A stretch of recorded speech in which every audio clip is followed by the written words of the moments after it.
full tilt pro bass action. Big fish, hot sticks, and serious money on the line. There's inside info, tournament tactics, winning tips and techniques. And it's all designed to help you become a better bass angler. This is the Gander Mountain Invitational Pro-Am Bass Tour. Brought to you by Dodge Trucks, Mercury Marine, Triton Boats, and Rapala Lures.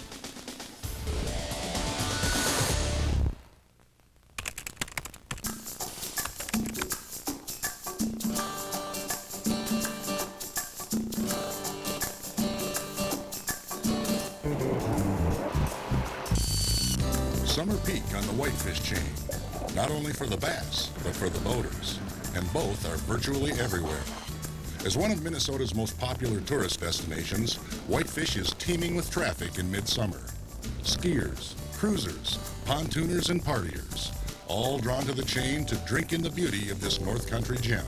Consisting of more than a dozen individual lakes, each with its own unique habitat and structure, the Whitefish offers a myriad of options for bass anglers. Depending on which part of the chain you're fishing, the bass will be shallow, deep, and everywhere in between. Dockfish, slopfish, flatsfish, weedline fish. The trick is finding the right fish to win this tourney. Big females should be concentrated and willing to bite. But where? Deep weedlines could be the key, and Whitefish is loaded with them. But then again, the more active bass, the feeding bass, often choose the flats for their food source, cruising acres of cabbage-covered shallows in pursuit of bait fish. These fish are moving and seldom hold on one spot or another. You'll catch fish all day long, but will they be the 3 and 4 pounders you need to get in the money? Anglers will be in the search and destroy mode. Cover water fast with horizontal presentations like topwaters, spinnerbaits, and cranks. Then, once you make contact, you slow down and target specific locations with vertical pinpoint tackle, like a jig and craw, Texas rig, or a drop shot. It's the age-old question, shallow or deep. Savvy anglers look for spots that offer both options. Main lake feeding flats with close access to deep water, and there are plenty of areas that fit the bill on whitefish. Problem is, if the fish aren't going on one spot, the next spot may be a dozen lakes and 10 miles away, through traffic-clogged channels and a gauntlet of recreational boaters. A lot of my fishing is going to be done in no-wake zone, so I'm going to have to get on it right away in the morning before all the boat traffic stirs the water up. I think that hinders the fishing a little bit. And here's another twist. Another pro bass tournament is scheduled the day before the Gander event, which means the fish will have been heavily pressured and picked over. How that affects the bite is anyone's guess. Let's hope that old adage, you should have been here yesterday, doesn't come into play.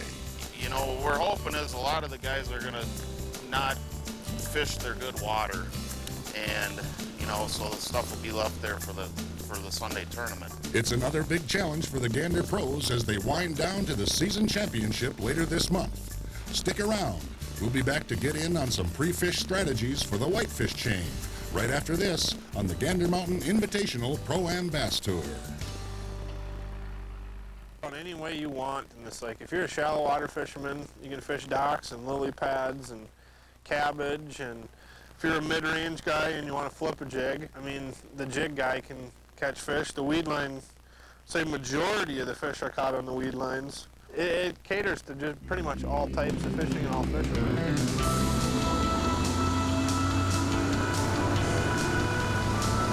Ride along with the Gander Mountain pros in practice, many of them seem to have one pattern in mind: edges. Whether it's shoreline vegetation or main lake humps, summer bass tend to set up in ambush positions along the edges of the weed growth, ready to pounce on unwary passers-by. On whitefish, that narrows it down to about a zillion spots. The trick is finding the right edges, holding the right fish. A lot of times you come up to a point where the point sticks out of the lake 200-300 yards, but off of that point there's maybe several other little tiny points that maybe are only 10 feet wide and 5 feet long or something, and they're just little bit of spots that cause an inside turn, and the fish tend to congregate in them areas.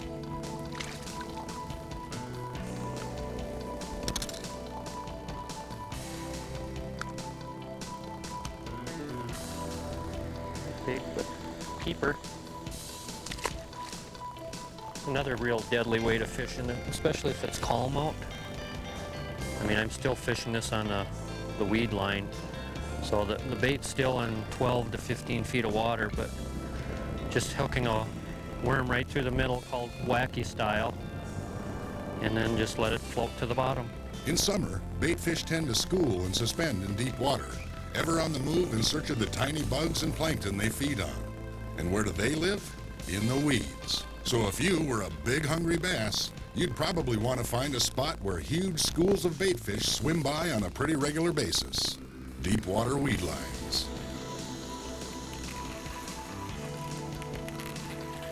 Another little one.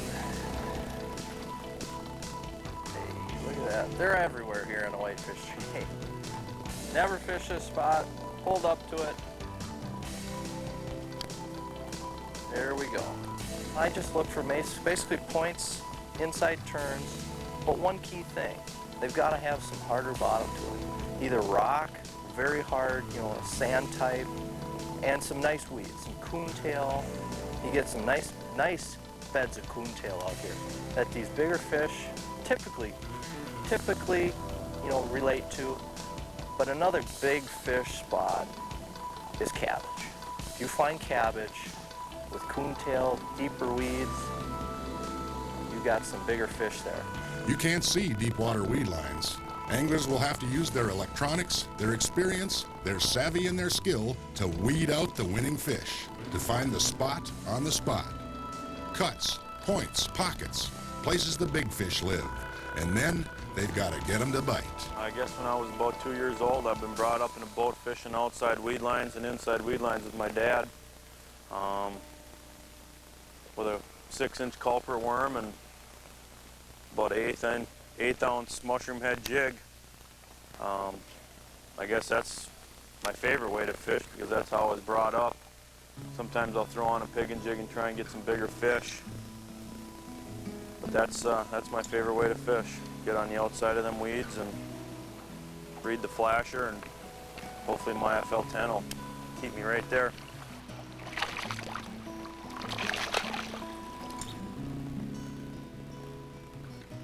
Kind of do it just like that. Grab 8 quick ones off the weed line and go to the docks and see if you can get bigger ones.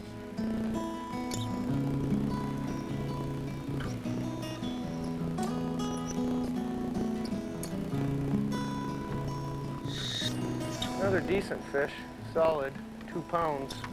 Actually, I'll spend my entire day on the same type of stuff. I'll start on the deep weed points and weed edges, and I'll just fish them slightly different in the morning than I'll fish them in the afternoon. Right away in the morning, I'll throw topwater baits and see if I can get the fish to come up. But in the afternoon, I'll fish the same type of structure. I'll just be fishing it a little different. I'll throw jungle jigs into the weeds and fish a little more vertically and a little slower. I think on this particular body of water, why the topwater baits are so good is I've noticed that a lot of these bluegills are suspending out in 15 to 20 feet of water, and that's where I've got some of my biggest topwater fish, but I don't seem to see the bait fish in shallow where they typically are. So I have no idea what makes the bait fish and the sunfish pull way out like this. But I caught some largemouth bass on this popar in 30 feet of water. You can cover a lot of water with the crankbait. Pretty versatile. Fish like it, and easy to find them. And then a lot of times you can slow down and fish the tube or the worm. And the weeds are out there right where we're casting to, and we're just kind of working it right down the edge of the weeds, through them a little bit into the outside edge and back to the boat.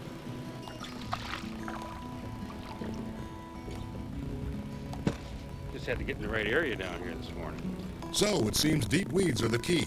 But that's not to say the winning pattern won't come from the docks or the shallow water slop. There's definitely big fish in the lily pads here. I fished a lot of good stretches of lily pads and haven't really caught any big ones. I've caught a couple little ones, had some blow-ups, seen a couple nice ones, but just it doesn't seem like they're in there feeding right now. Now that could all change by the time the tournament comes, but there'll definitely be a couple guys that's all they do is fish frogs, and they will catch some big fish. And perhaps the biggest obstacle facing many pros this week has nothing to do with the fish or the fishery. This is the last opportunity to qualify for the $75,000 Tournament of Champions. So the pressure is on. As far as winning Angler of the Year, it's me against the fish. I can't control what the other guys do.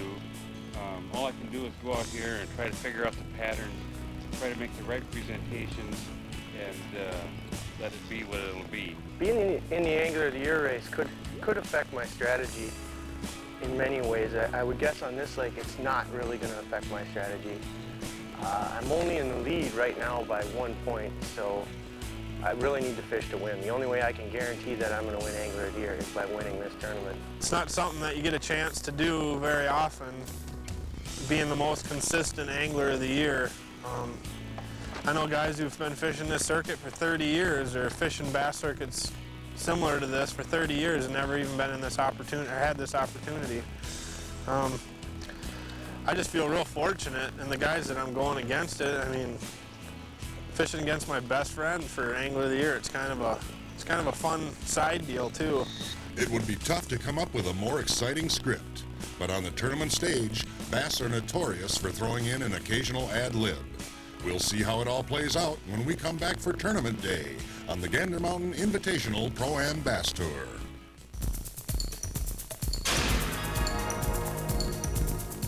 Triton Boats is proud to be a sponsor of the Gander Mountain Pro-Am Bass Tour. We believe we've got the best bass boat on the market today. This is our new X-Series boat. It's wider, faster, deeper, more fish-friendly than we had in the past. This is the ultimate bass boat. A special design this year on the new X-Series boats is our new recessed foot pedal. It'll take any size trolling motor foot pedal that there is on the market and puts it down on the floor another 4 inches, so you have a much better stance and you can keep both feet flat on the floor.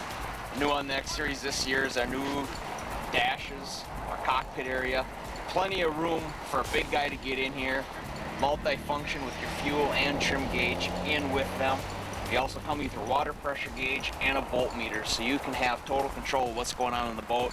The live wells on this X-Series are innovative also. They both have recirc live wells, they both have pump out live wells, and they hold over 20 gallons of water apiece to keep your catch fresh, ready to go back in the lake after you weigh them in. This is the new innovative rescue ladder. This someday could possibly save your life. It stows away nice inside the boat. Flip this down when you're in the water. It's easy to climb out. This will hold 350 pounds. When you stand here, you can climb right in the back of the boat. Once you're done using it, it slides right back in the boat. And this pin here will keep it secure when you're running down the lake. It will not come out. They come in 3 lengths, the 19-foot, 20-foot, and a 21-foot version. They're wider than last year. They're faster than last year. This is the ultimate fishing boat.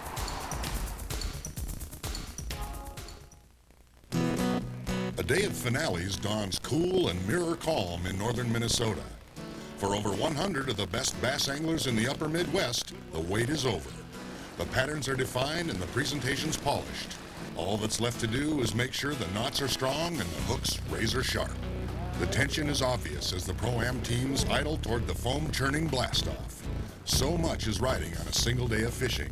The $10,000 first-place prize, the Minnesota Division Angler of the Year title, and the final qualifying spots for the Elite Tournament of Champions, all just 8 solid bites away.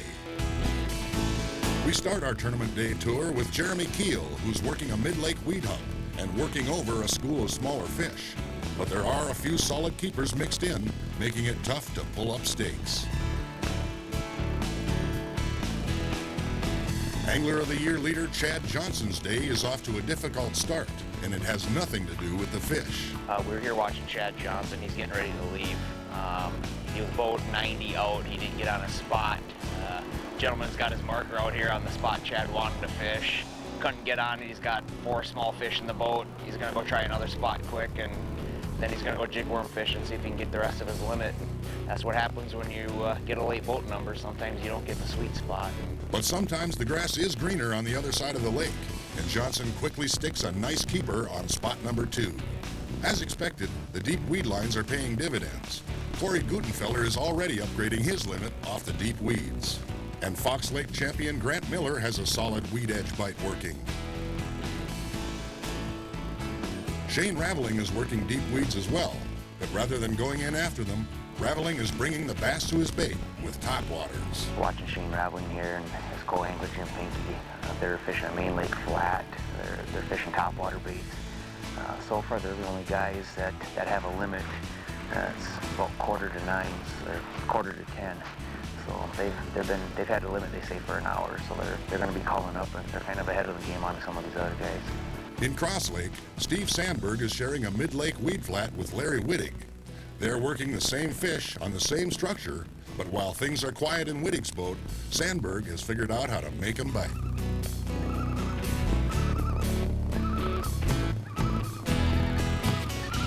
Sandberg and partner Al Grabowski are closing in on a big deep weed limit, but not all of the nearly 850 bass weighed today will be caught deep. A number of pros are working shallow docks and slop areas, and the fish are responding.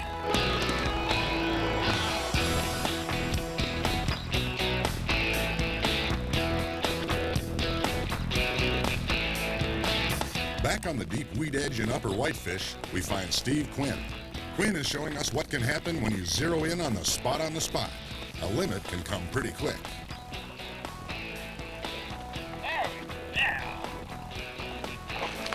Jim Severson has his own spot on the spot, and the fish are coming fast and furious. But so far, they're not the size Jim wants to see. Back in Cross Lake, Steve Sandberg is putting on a clinic in persistence. Sandberg hasn't moved from his small mid-lake weed flat, patiently waiting out bites from what he believes are the right fish. And patience pays off.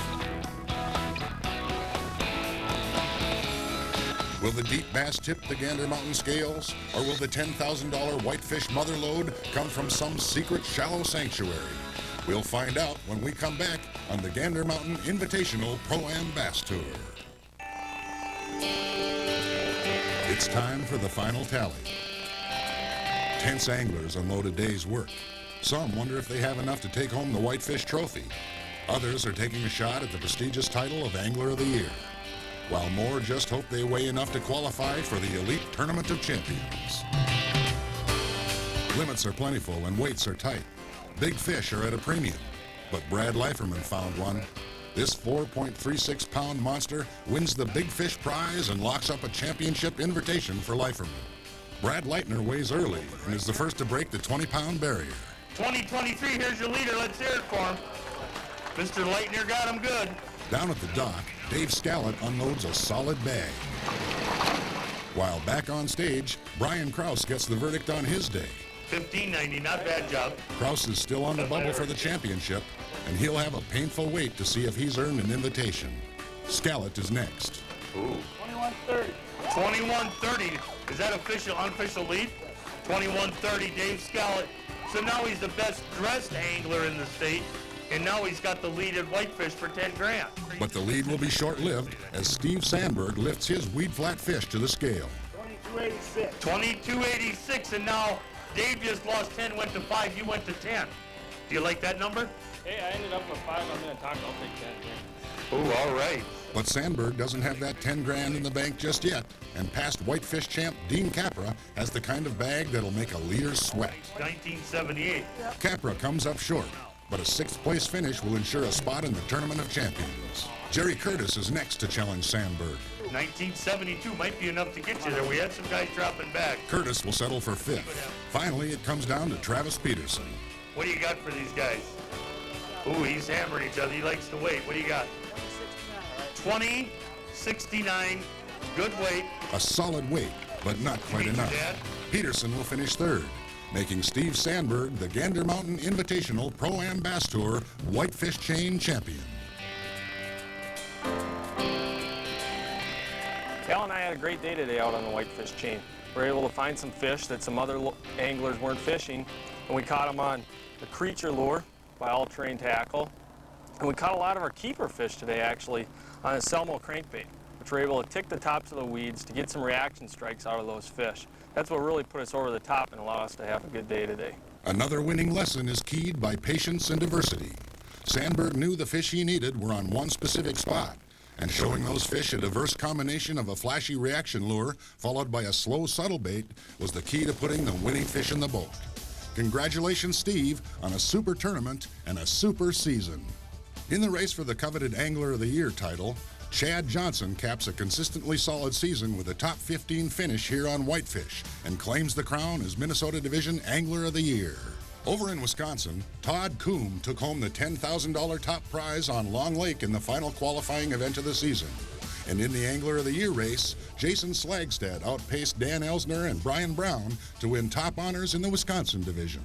In Illinois, no one was more consistent than Carl Radel, who topped Bill Baker and Randy Ramsey in the Illinois Division Angler of the Year race. So the Elite Tournament of Champions is set, and next week we'll have an in-depth preview of this exciting event. We'll break down the field and pinpoint some of the top names to watch. We'll also take an extensive look at how these anglers qualified for the championship and what they learned along the way. It's the road to the Tournament of Champions next week on the Gander Mountain Invitational Pro-Am Bass Tour.